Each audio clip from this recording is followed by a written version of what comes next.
Hey, welcome once again to the G.A.P. Great Books session. We're going to be discussing the second to last section of Snow Falling on Cedars by Dave Gutterson.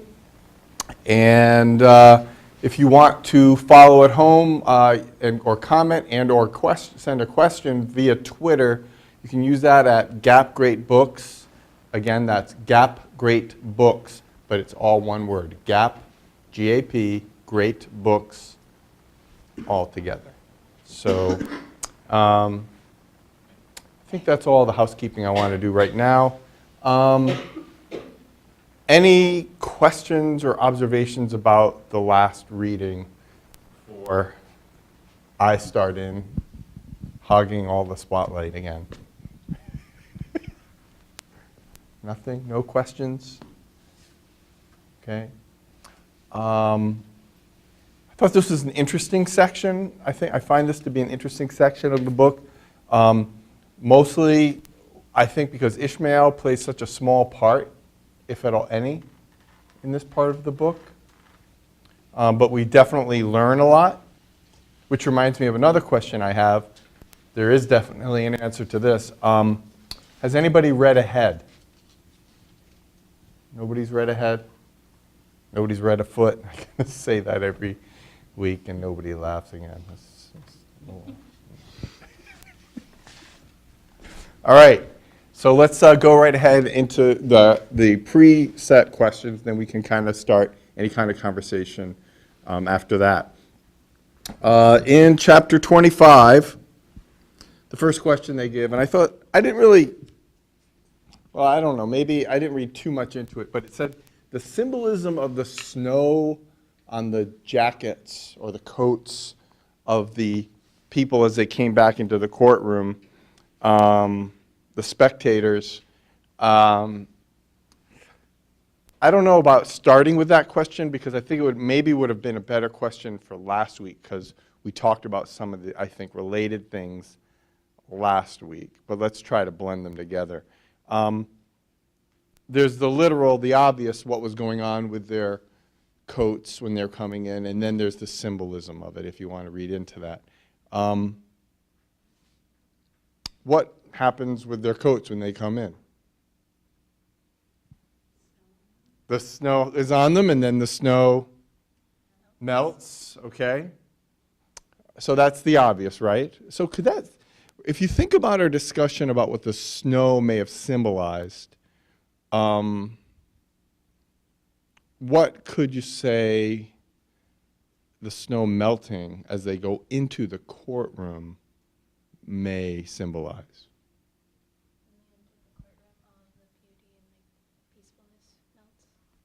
Awesome. That's what I would think. All of the beauty and the peacefulness melts away. That purity that kind of covered over all the ugliness. You know, what we talked about snow, and you could look out at a junkyard after a bad snowstorm, and it looks like a beautiful hill, rolling hills, right? And now it's melting away, and they're coming back to kind of like a reality. And it's a kind of a smelly, stinky reality. You know how winter coats smell when they're all wet and you stack them over in the corner, and that steamy, wet, well, in my house, kid smell. So I think that's what I saw there. That if there's going to be any symbolism, that's what it is. So I think that took care of the first question. I wasn't really planning on dwelling on that too much. But what I did find interesting was we learned more about Hatsu and Kubo. tabuo, wow, in this chapter.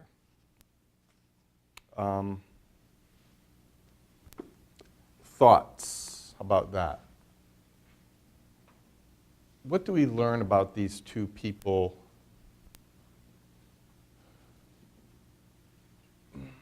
Let me put it this way.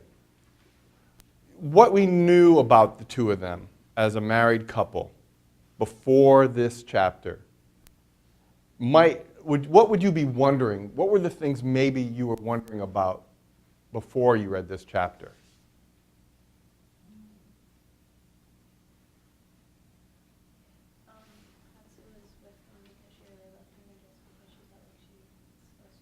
Okay, if Hatsu is with her husband because she loves him, or if she feels like she has to because of cultural reasons, and this is what her mother expected.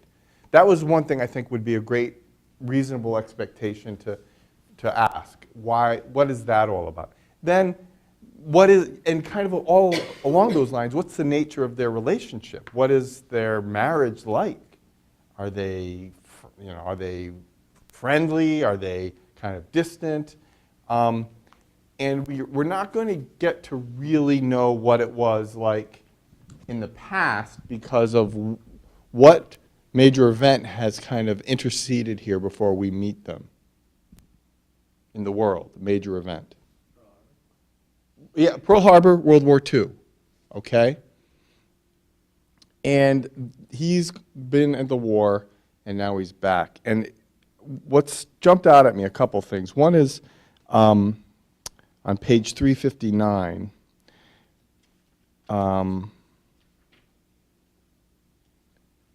I found this part really interesting. It says, her husband was a mystery to her.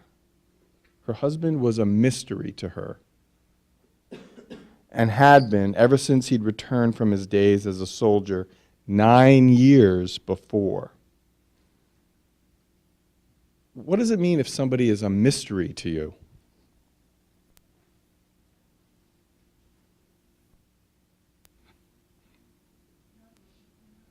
You don't know anything about them? Hard to read. They're hard to read, okay? Is that somebody you'd be married to?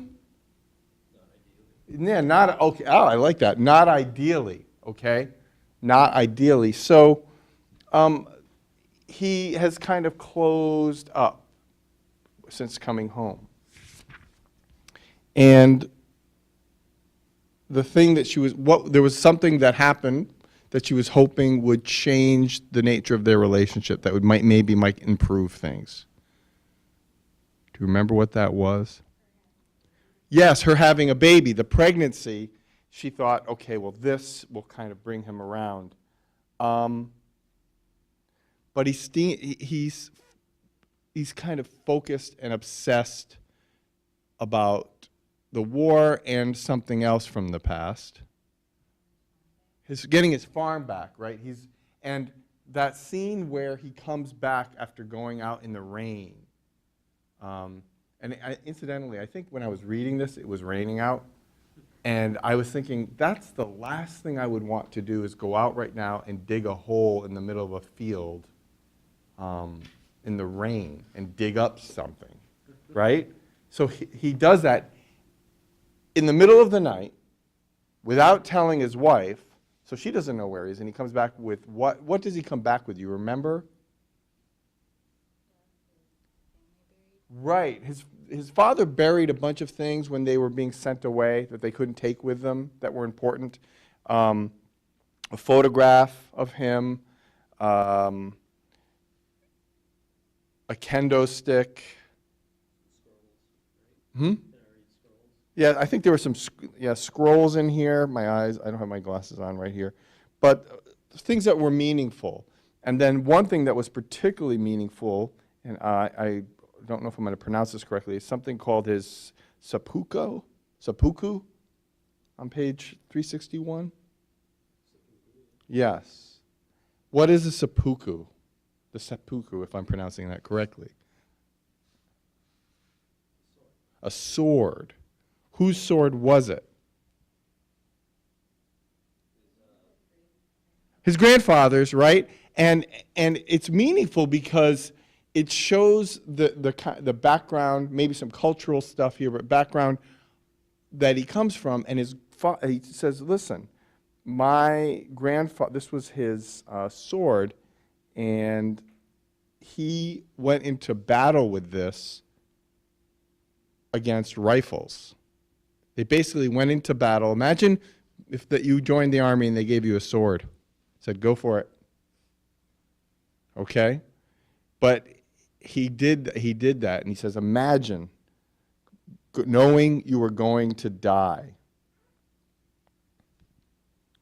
And then the final thing that he takes out is not something he dug from the hole, but he dug from around the ground, and it's strawberry plants.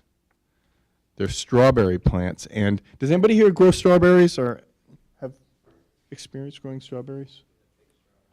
Yeah? You've picked them? Oh, like do you know that like they come back year after year? Did you know that? Okay. So he has these strawberry plants, and there's a connection he wants to explain to his wife. He puts them on the table, and these aren't just any strawberry plants. What are they in connection to him? Do you remember what he said they are?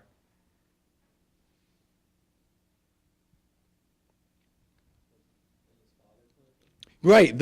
Well, they were the descendants. Remember that? So this sense of tradition and holding on to what is yours and what you have worked for, here it is. Here it is. Okay? And it means that much to him. Okay? So I think his wife, I don't know, I think she loves him. What do you think? You do think she loves him? I think I picked that up because that was one of the things, like you said, I was curious about what kind of the nature, but I think she loves him because she cares. She's trying to help.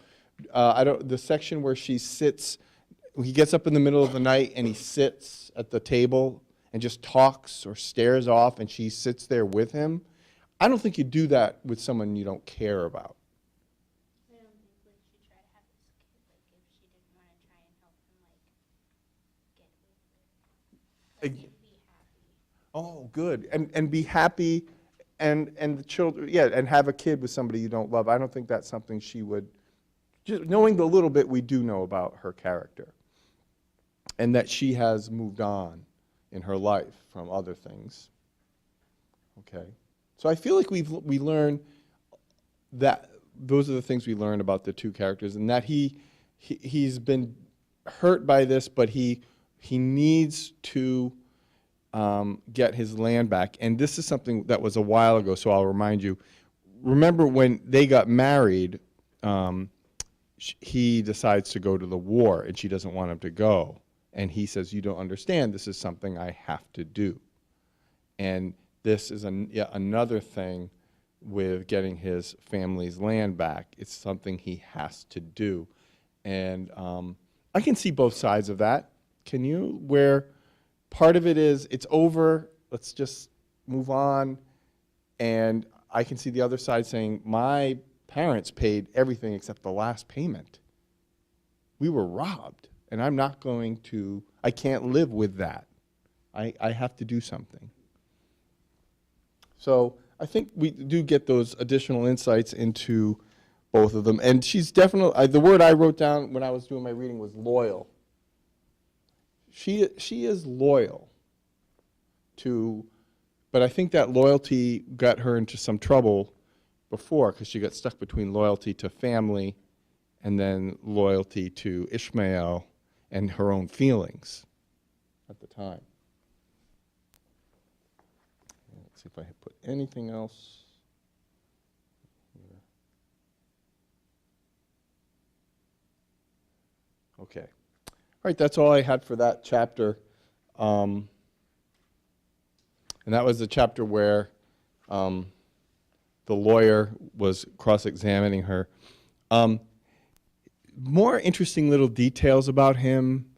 how he's like alone in his house and he's got his all those blankets on, and he's got like a leak from his eye because he just seems so frail. Yet at the same time, when he's cross-examining in the courtroom, he seems. I feel like if you hadn't given me a physical description, I would have thought he was strong. Does that make any sense?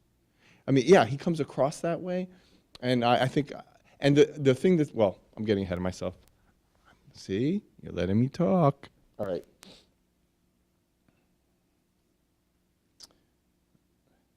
Okay, 26, chapter 26.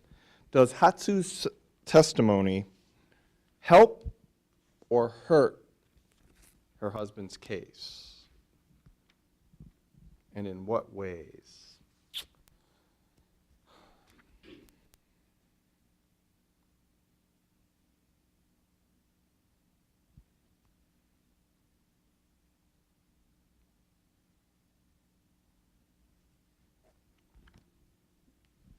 There's one part of this case that it appears that the prosecution has been dwelling on regarding the timing of the death and the time where Kabuo did anything. And do you remember why they didn't immediately go to the police? It might not make sense to you. Oh, yes, they were afraid of what? Good. Ah, there you go. That they wouldn't be trusted because of who they were, okay? And that fear. And they're trying, they're caught in a catch-22 because they've got a jury. You've got to think about it. You've got a jury sitting there, and you want to say, you want to be honest and say, I was afraid to come forward, and then at the same time say, I was afraid to come forward because I'm Japanese, and by implication, you would be prejudiced against me. So do you see? Do you see how that would be hard to say? You're going to tell the truth, but then you're going to kind of almost be insulting in a way, saying, but I was afraid because I know you'd be prejudiced against me, that the system would be prejudiced against us. So they're kind of in a tough spot in that.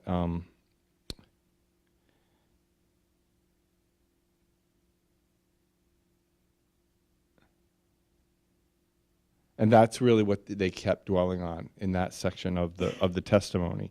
So after that section,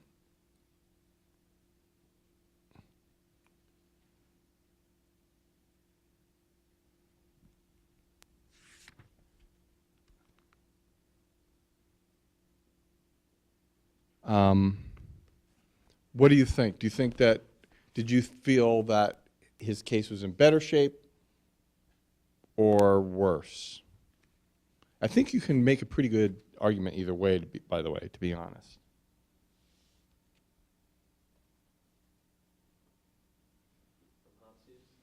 Yes. Well, she looked kind of like she came across like unstable. Mm. So in the not helping side, she looked Unstable in the sense that like she was like jittery and not. She couldn't explain why she thought they'd be prejudiced, but from their point of view, it looked like she might be emotionally conflicted. Covering for her husband, like Yeah. doesn't want to get him in trouble. Did anyone else feel like that she hurt her husband's case? I honestly can see somebody interpreting it both ways. Yeah, it could easily go both ways. Like they have the explanation for like why the battery was in there, and like how there was blood on the gap. Yes, That he yes. his hand from putting the battery in because they were two different sizes. Like it could either hurt. Like they could say that it could help because they have an explanation for why it happened, or that it could hurt it. Like they had that time when they were together in between, so like he could help her come up with the story to tell if like he was to be caught, to like try to Oh, make it good. play it off as like like you said, it could go either way, because like that could just be the cover story, or it could be what really happened. The alibi, they would have time to come up with that. Yeah. But they gave some facts. Here's why this happened, and here's why this happened. The discussion of the batteries and et cetera. So, yeah, I'm not sure. I felt like that she gave a lot of good, honest information. Again, I'm not sure. It depends on how it came across. And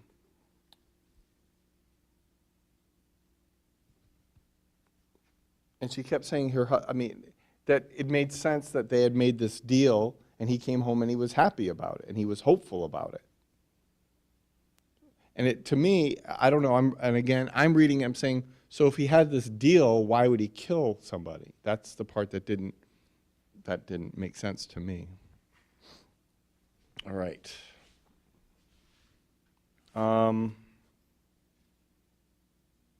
Okay, what about, let's see.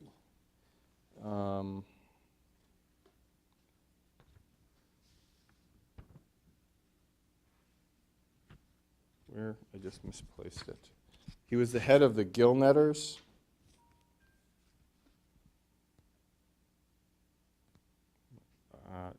Josiah Gillanders.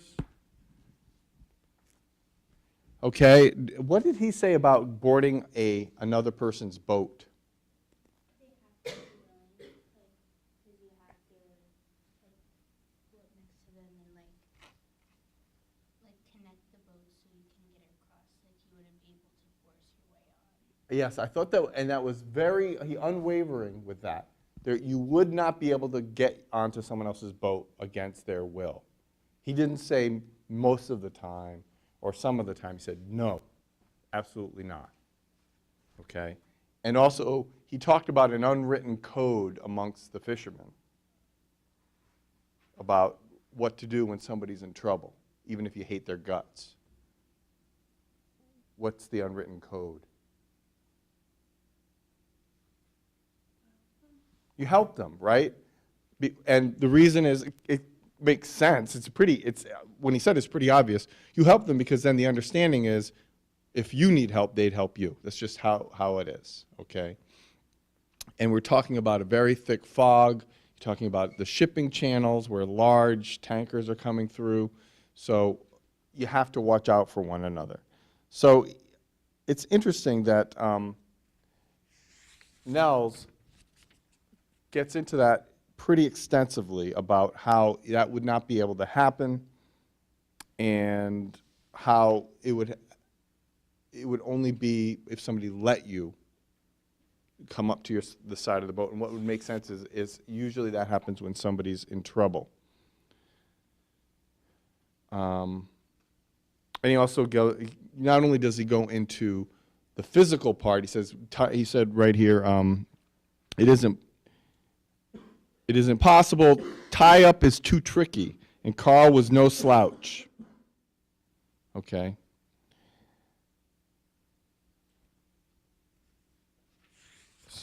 So,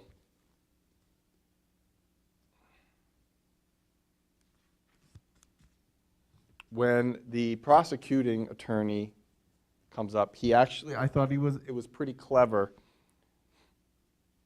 He took all of those facts. Yes, somebody is not allowed, would not be possible for someone to board another boat against someone's will. But there's also this unwritten code that you help somebody in distress. And I thought he kind of brilliantly flipped it around. And what did he do? He did another scenario. Does anybody remember the scenario? Well, then how could those two boats have gotten tied up together? Does anybody remember?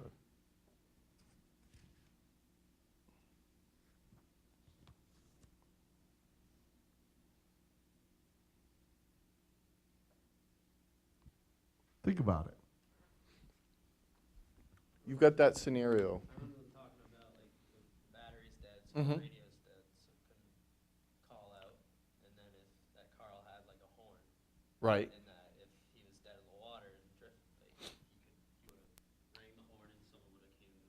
that was Nell's argument, and I thought it was pretty good up to the point where the prosecutor took over. He established that no, Kabuo would not have been able to force himself on the boat. And he also established that even if you dislike somebody, you help them out. But then the prosecutor, Mr. Hooks, interesting for a fishing story, takes those two facts and he says, well, here, I can think of a scenario where the boats got tied together.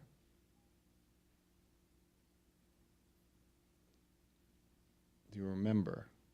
Can you think of it? What would you do? Let's say you're Kabuo and you want to murder Carl Heine, okay? Okay, you could act like you're going to help. That would be one possibility. What's another way maybe you could flip it? Say that you pretend that you needed help. Right. So he's like, so could this have happened? And that's where he gets him. And if you look on page 386, he's basically got him there. And it's when Josiah says, it could have happened, but I don't much think it did. You don't much think it did. Your opinion is otherwise, it appears. Okay. And what he does is, what any good attorney does is, Hosea starts to talk, and he cuts him off. He says, you can't deny that this didn't happen. And Josiah says, no, I haven't, but, and I think, again, here's my interpretation of that is, I think Josiah knows Kabuo, and he doesn't think he did it. And he was going to say, well, maybe that could have happened, but I know these two men, and I don't think, and he doesn't let him say that. He cuts him off. And then he just gets out a bah, and the judge puts his hands up and tells him to be quiet. So at this point, how do you think the trial is going for? Let me ask you two questions. The first question is, how do you think the trial is going? Second question is do you think he's guilty or innocent? So let me go with the first question. How do you think the trial is going for him?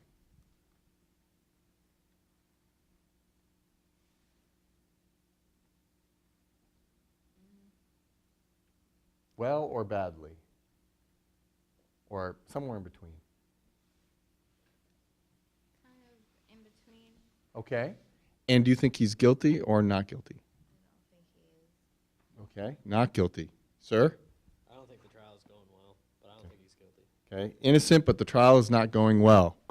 I think it's going better than it was before, and I don't think he's guilty. Okay, not guilty, trial's going actually a little better. I think it could go really either way with what's been said. Okay. I don't think that he did it. But you don't think he did it, but trial could go either way. Same thing, so it's unanimous, pretty much. I mean, a little bit, maybe the trial might not be that bad, but some people, I think that's a fair assessment. I think that you can, because we're not there. And there are things, just like when you're sending a text or an email to somebody, what's missing is we're not seeing their faces, we just have the words and descriptions. So I'm actually, I own I'm excited to see the movie, so. Has nobody's seen the movie? All right.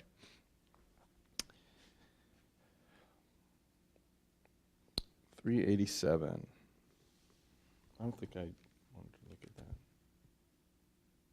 Oh, this is really neat. Page 387. I'll read this with glasses, because that makes it more interesting. All right. The storm winds battered the courtroom windows and rattled them in their casements so vigorously it seemed the glass would break. For 3 days and nights, the citizens in the gallery had listened to the wind beat against their houses and echo violently inside their ears as they struggled against it to make their way to and from the courthouse.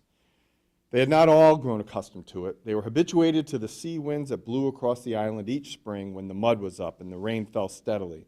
but a wind of this magnitude, so frigid and elemental, remained foreign to them. It seemed improbable that a wind should blow so consistently for days on end. It made them irritable and impatient.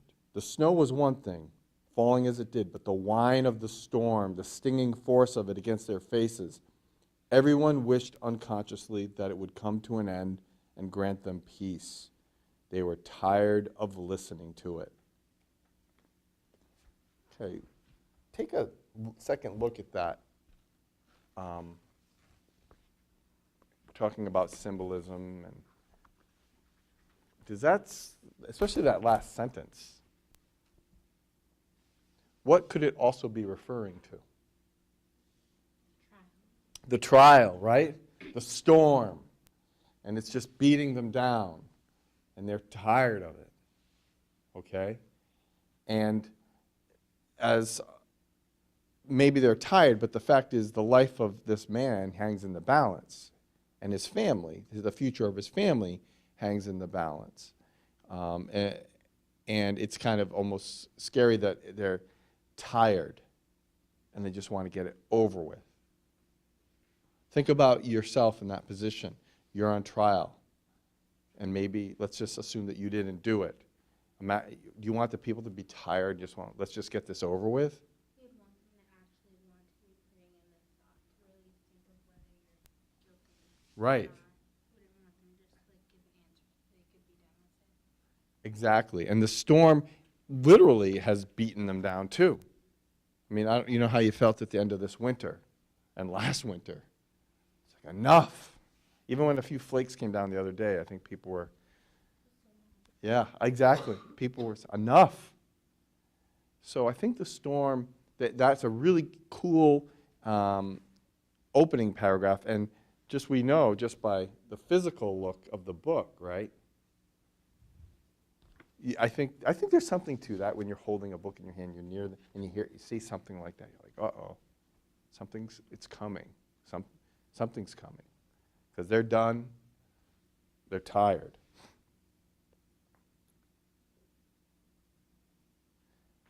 Then we learned about the conversations that he had with his lawyer about Carl, and the conversations, how they went with Coblos and Carl. And I think that's the first time we really got a different insight into Carl than we have up until this point. If I marked on my page, or did I just write it down?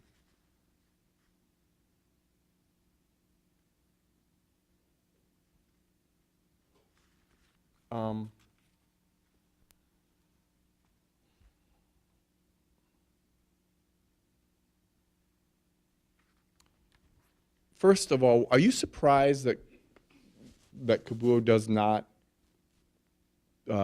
tell his lawyer the truth right away?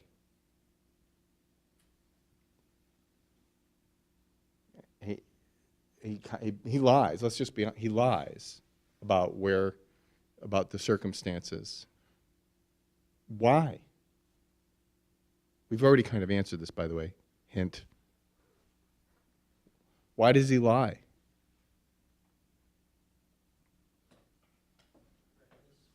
Yeah, he's afraid that they're not going to believe me. I'm just not going to tell the truth. And he keeps doing that. He keeps like holding back the facts from this man who's trying to help him. And finally, he starts to tell the truth and what really happened. And I thought it was interesting that we learn when he talks with Carl,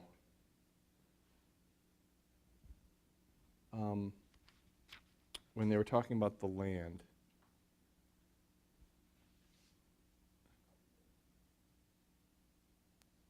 How does Carl treat him? Does he treat him poorly? No. I think what we're seeing is a friendship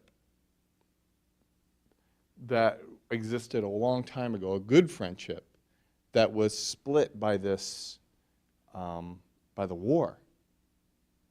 And then the circumstances that what his mother did, he didn't do it, his mother did it. And he's in this really difficult situation, but he wants to do, you can tell he wants to do the right thing. So I think we're learning a little bit more about Carl, and that he's not this bad, gruff, mean person. He's just somebody who has been damaged, like psychologically, emotionally, and dealing with all this stuff is still very hard for him. And Kabuo, he's bitter. He's angry. Look, if you look on page 391,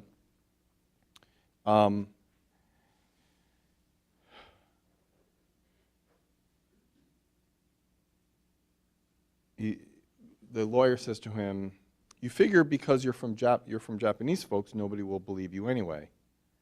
And here's Kabuo, "I've got a right to think that way. Or maybe you've forgotten that a few years back, the government decided it couldn't trust any of us and shipped us out of here." Then he says, "We're sly and treacherous. You can't trust a Jap, can you? The island's full of strong feelings, Mr. Gudmundsson, people who often don't speak their minds, but hate on the inside all the same. They don't buy their berries from our farms. They won't do business with us. Remember when somebody pitched rocks through all the windows at Sumida's greenhouses last summer? Well, now there's a fisherman everybody liked well enough who's dead and drowned in his net. They're going to figure it makes sense. A Jap killed him. They're going to want to see me hang no matter what the truth is. Those are men. There are men who hate me. They hate anyone who looks like the soldiers they fought. That's what I'm doing here." Okay? So he's bitter, and on the hope scale, where is he? Well, Yeah. he doesn't think that he's going to be able to win the trial. No, right. He thinks it's hopeless. Anyway, they hate me.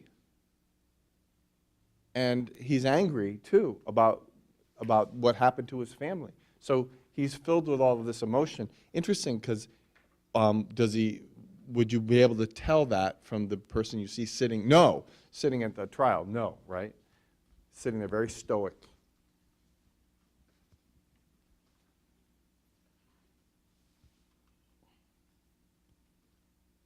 Shows he has willpower.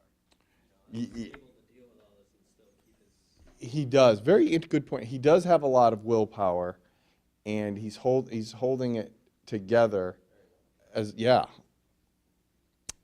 very well. But at the same time, he's not helping himself by kind of changing his story. Okay, when somebody is in a murder trial, that's not what you want to do.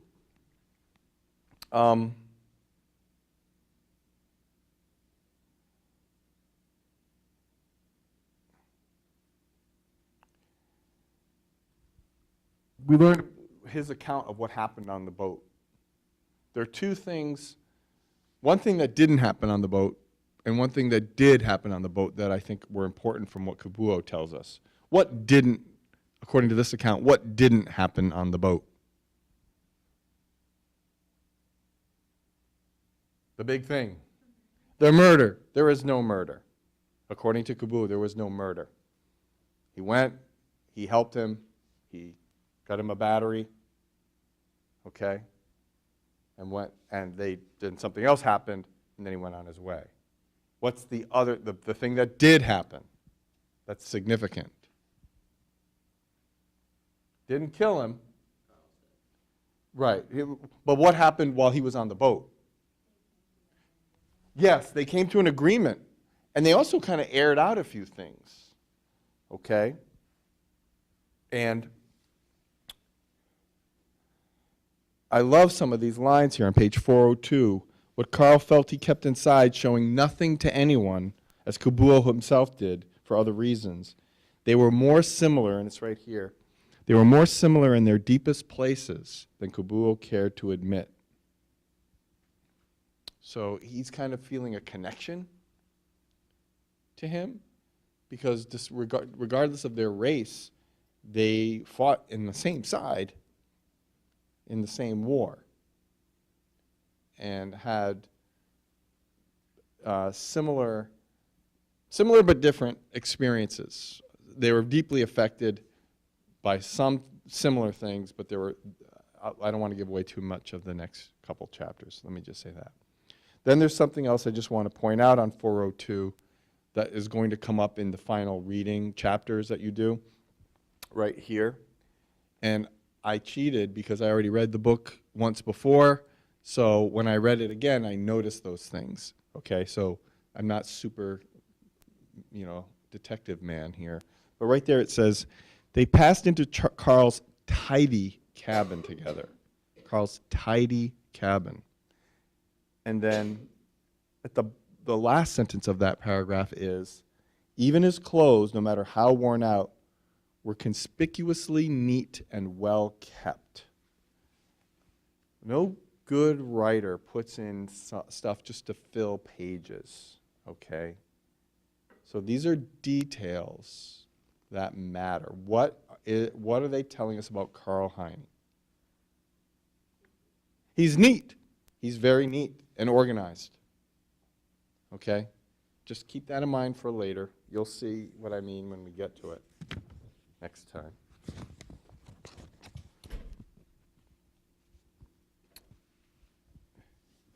And then on page 404, they have a pretty intense exchange, but only the kind of exchange I think that friends can have. Okay? And there's something I think that tells you something about someone's mental health, and that is the state of self-awareness. Like that they're aware of how they're behaving. They're aware of what they're doing. And on page 404,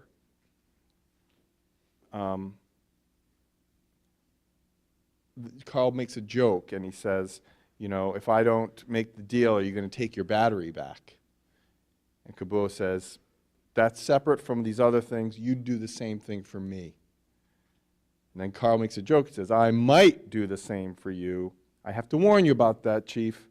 And then this really important line, I'm not screwed together like I used to be. It isn't like it was before. He knows that he's not right, that he's suffering inside. And then he says, all right, if you say so. And then Carl says, I'm not saying what I mean. Look, goddammit, I'm sorry, okay? I'm sorry over this whole damn business. If I had been around, it wouldn't have happened how it did. My mother pulled it off. I was out at sea fighting you goddamn Jap sons of... I'm an American. Coblos cuts in. That's a huge moment because of two things. Carl does a nice thing and a nasty thing at the same time. What was that? What was the nice thing he did that was hard for him? Yeah, to say, I'm sorry. I'm sorry about what happened when I wasn't here, what my mother did. But then he says, I was fighting you Japs. Because he was in a war fighting people who looked like him. Right, it's not a personal thing. He says, I'm sorry to you, but this big thing, you Japs, and Coblos jumps in and says, I'm an American, okay, just like you or anybody. Am I calling you a Nazi, you big Nazi bastard? So it's intense, but when you were reading it, you get the sense that did you get the sense that they were friends? They're not fighting, they're just talking in the way good friends talk to each other. Like sometimes they get in their face a little bit. That's how I felt that. And then he says, and then he brings up the fishing rod. The fishing pole bothers him. I still got your, you can have it. No, I'm going to give it back to you. So it's these interesting feelings that are coming back. And then they shake hands, and that's it. He leaves. Okay? So when we get to chapter 28,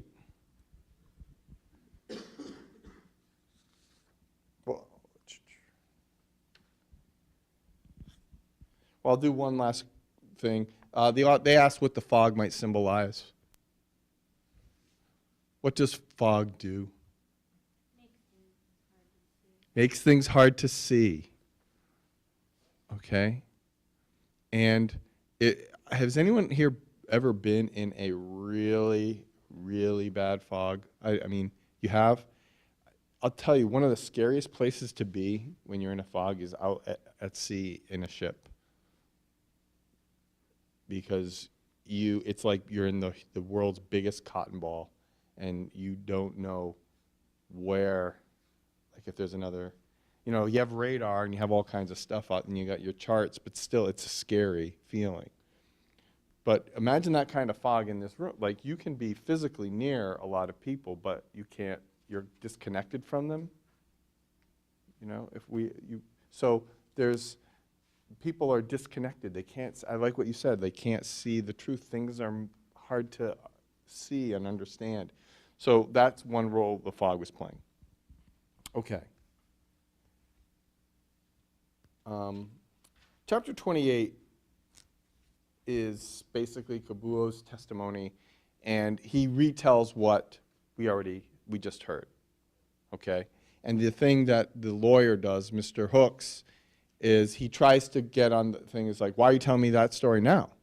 That wasn't the story you started with. Now you're telling a different story. And we've already established in this class a couple times tonight that it's because of his fear. He didn't say it because he just didn't think he would be believed. Okay? So we don't need to dwell on that part of the chapter, though. What I'd just like to look at is page 412.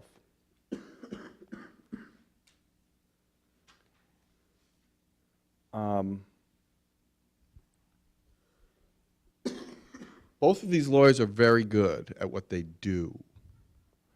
And just like a good writer who doesn't just throw in words for no reason, a good lawyer doesn't throw out good words without a good reason either. There's an intent. Who's the audience? Who is the lawyer talking to really? All the time. When they're up the jury. Okay?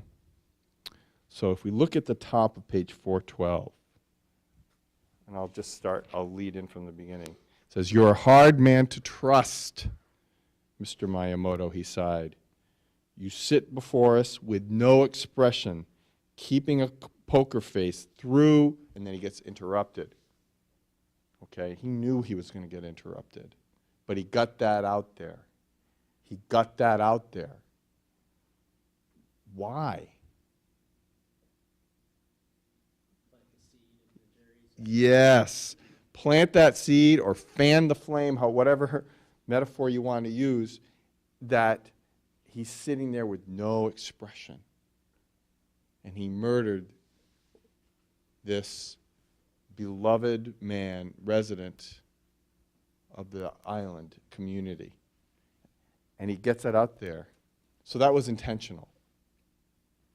There's also might be a kind of a racial aspect to it, but more just look at him, no emotion. And then Nels objects, and the judge says to him, "Shame on you." Why does the judge say shame? Well, I think I gave it away, but let me ask anyway. Why does the judge say shame on you? Because he's trying to, like, make them see something that's not there. Yes, good, awesome. He's trying to make them, because you'd hope, wouldn't you hope if you were on trial for something, either side, that we'd be talking about facts. We'd be talking about relevant facts. And what he points to is, look at how he's sitting there. Look at you with no expression. Okay? Yes. And doesn't help him. And the last paragraph, I'm going to read this, and then this will be our closing for tonight, is just this last paragraph. Kabuo Miyamoto rose in the witness box so that the citizens in the gallery saw him fully. a Japanese man standing proudly before them, thick and strong through the torso. They noted his bearing and the strength in his chest. They saw the sinews in his throat. While they watched, he turned his dark eyes to the snowfall and gazed at it a long moment. The citizens in the gallery were reminded of photographs they had seen of Japanese soldiers. The man before them was noble in appearance, and the shadows played across the planes of his face in a way that made their angles harden. His aspect connoted dignity, and there was nothing akin to softness in him anywhere. No part of him that was vulnerable. He was, they decided, and this is the killer, right? He was, they decided, not like them at all. Not like them at all. And the detached and aloof manner in which he watched the snowfall made this palpable and self-evident. So we're at chapter 29, and things really don't look good at this point. Okay, it appears what does the author basically just told us about the jury? They made up their minds, and that would be he's guilty, okay? But there's still some more pages. So, and you already read some of this before, so is there anything that could save the day? Ishmael. We forgot about Ishmael.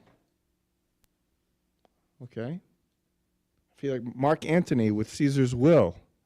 Check that reference when you go home. Okay? All right, but he's got that map. He's not the map, the logs. He's got the evidence. So here we are. We're at the closing bell here. Things don't look good for Kabuo. Okay? So on that note, we are going to wrap up for tonight. And thank you for joining us. We have one more meeting, and we'll wrap up Snow Falling on Cedars. Thank you very much, and have a great night.